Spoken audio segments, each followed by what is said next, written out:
My name is Amelia, and I'm 33 years old. I'm a stay-at-home mom. I've been married to Dylan for 6 years, and we have a 5-year-old daughter named Ruby. Since we got married, we've been living with my in-laws, Aaron and Scarlett. Both they and Dylan treat me more like a housekeeper than a family member. We live in Dylan's hometown, a small farming community known for its close-knit, neighborly feel. My in-laws are farmers, and ever since I married Dylan, they've given me lots of farm chores, housework, and even neighborhood committee duties. No matter how much I protest, they just say it's the duty of a daughter-in-law. While the people on the committee are nice and the housework is manageable, the farm work is particularly exhausting. I eventually learned to operate machinery like the combine harvester, but it was hard at first. Other tasks like weeding still tire me out. "You really are slow, aren't you? You act like you're some kind of aristocrat," Scarlett would say. "I'm sorry, Scarlett," I'd reply. "Move faster, with your awkward posture will take forever," Aaron would add. "I'm sorry, Aaron." Every day was filled with apologies to Aaron and Scarlett, whose words were cutting. Occasionally, they called me harsh names like stupid and inept, leaving me feeling emotionally and physically drained. One day, I asked Dylan, "Hey, could you please talk to Scarlett and the others? My body can't handle this." Dylan responded with an annoyed smile, "Come on, my parents are getting older. Help them out, we're family." That was his dismissive answer. But then his expression turned stern. "What else are you good for except the chores my mom asks you to do? You're in no position to complain." I couldn't respond to his cold gaze and words, managing only a forced smile and saying, "All right, I'll do my best." Usually, I would have had a retort, but by then my senses must have been numb. I had thought Dylan was the one, especially given his gentle smile before we got married. How quickly he changed after the wedding night. I realized too late that his smile was merely a facade. While he never raised his hand to me, Dylan became emotionally cold and left me feeling isolated. The only blessing in my married life has been our daughter, Ruby. She's turning 6 next year and will be starting elementary school. After preschool, she runs to me and we embrace. As we hug, I stroke her head and snap out of my daydreaming. "Mom, today at preschool, walking back from preschool with Ruby is the most peaceful moment of my day." "Mom, does your hand hurt?" Ruby looks at me with concern. I had a bandage on the hand I was holding Ruby's with from a scrape while working in the garden. "Thank you," I say. I smile at Ruby and say, "I'm fine." Face relaxes. As soon as we step in the door, Scarlett's sharp voice greets us. "You're late. You're spending too much time just picking up a child." Ruby and I both flinch. I wish she'd at least greet Ruby with a "How was your day?"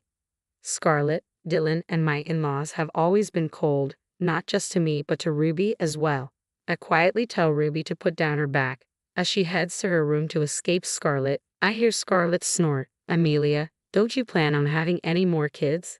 Ruby is already 5, Time for a baby boy." I sigh internally. Here we go again. My in-laws are traditional and always nag me about needing to have a son. While I stand there grimacing, Scarlett seems to remember something. "Lillian and the whole family are coming for summer vacation this year. Unlike you, she's a good wife and has given birth to 2 sons. Show her some respect." Lillian is Dylan's sister and my sister-in-law.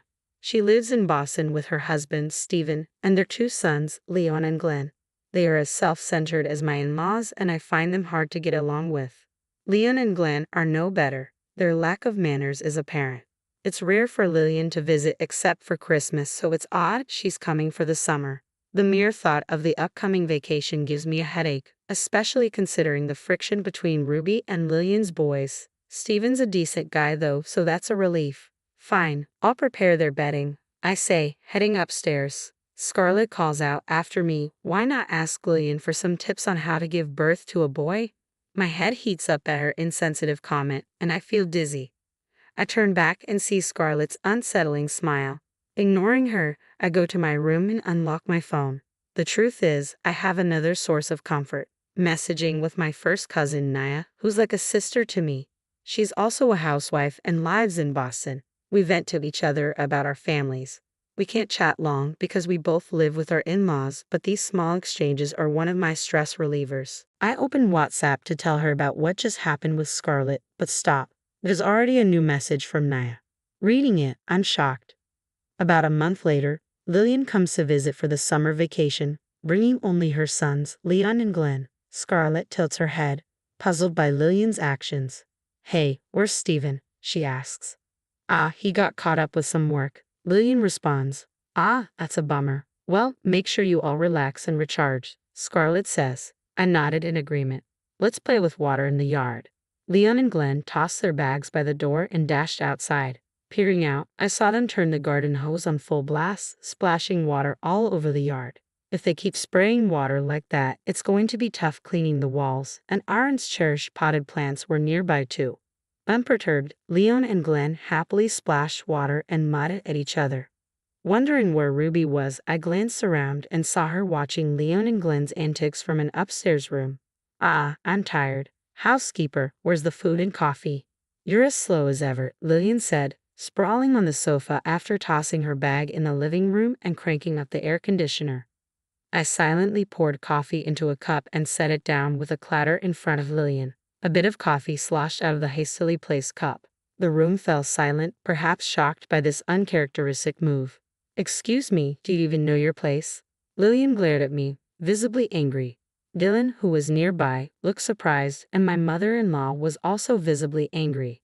The old me would have apologized immediately, but today was different. Looking down at the seated Lillian, I finally spoke. Small world, isn't it? Your affairs with my first cousin's husband. You're done. Caught off guard by my sudden words, my mother-in-law and Dylan tilted their heads in confusion, but Lillian was visibly shaken, her eyes wide and her face pale. To explain, let's rewind to the day I found out Lillian was going on a summer vacation. I was about to vent to my friend Naya via text when I received a shocking message. I'm getting a divorce. Concerned, I immediately texted back, asking if she was okay. I found out my husband is cheating on me. I'm tired and considering divorce, Naya replied. I could sense a myriad of emotions from her concise message. Can we talk tonight? She texted, and I agreed. That evening, after making sure the family was asleep, I quietly slipped out of the in-laws' house. I unlocked a small shed within the grounds, thinking it would be a good place to talk privately. It was a bit dusty, but that was the least of my concerns. Making calls inside the main house would just cause a ruckus and, worst case, my phone could get confiscated. I texted Naya that I was ready and received a call from her shortly after. Hello. Naya's voice sounded nasal and muffled, likely because she had been crying. Are you okay? I asked. I had heard that Naya was going through a tough time, but I never imagined it would end in divorce due to cheating. As I pondered this, Naya started to speak more calmly. She said there had been signs of cheating, but like me, her self-esteem had been eroded by her husband John and her in-laws to the point that she couldn't say anything.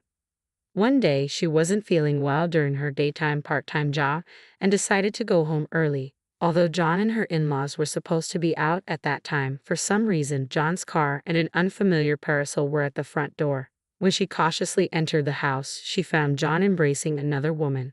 The other woman didn't even flinch. She was surprised for a moment when she saw Naya, but then she grinned as if she had won. But that wasn't all, Naya continued.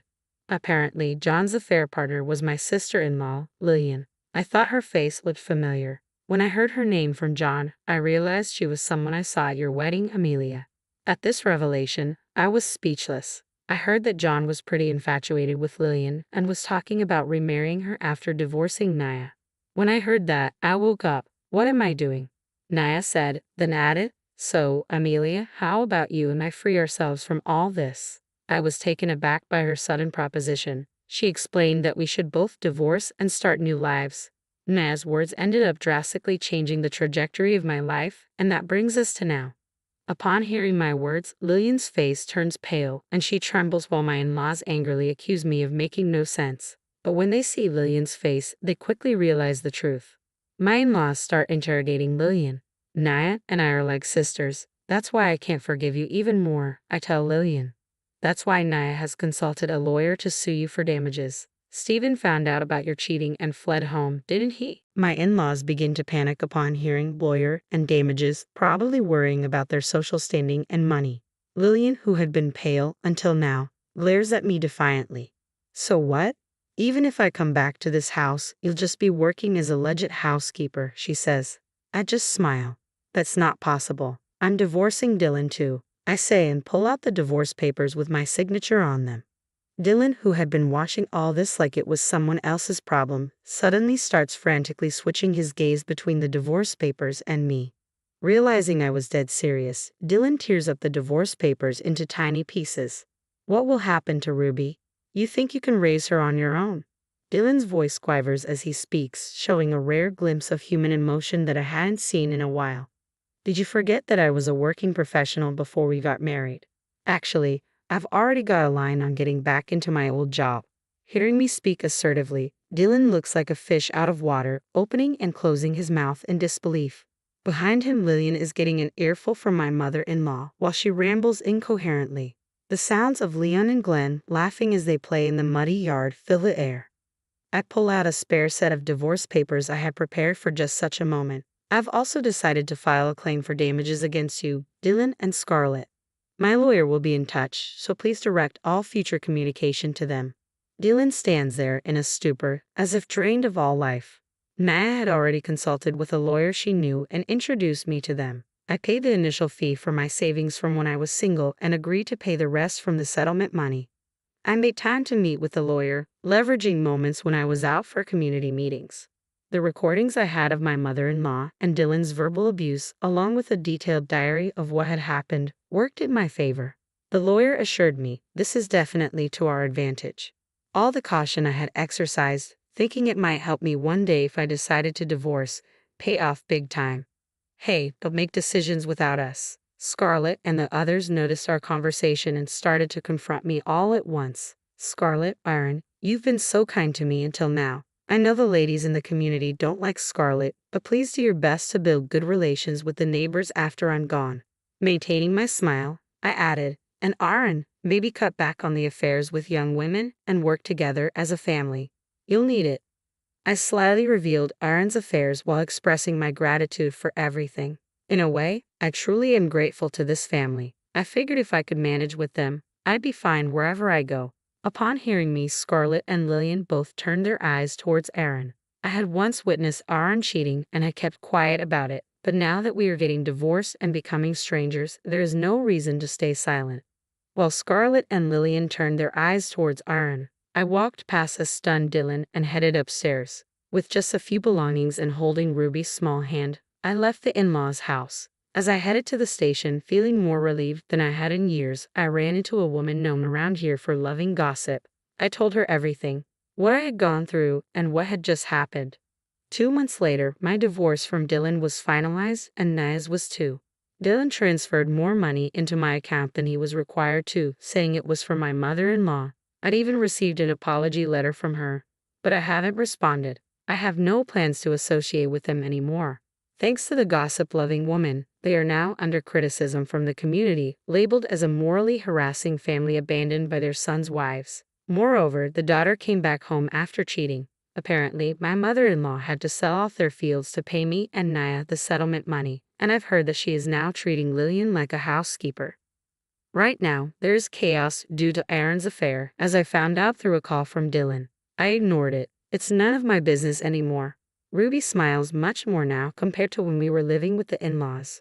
Right now, she's enjoying pancakes with a freshly divorced and cheerful Naya. If it weren't for Naya's intervention, I might never have awakened. From now on, I am living for Ruby's and my own happiness.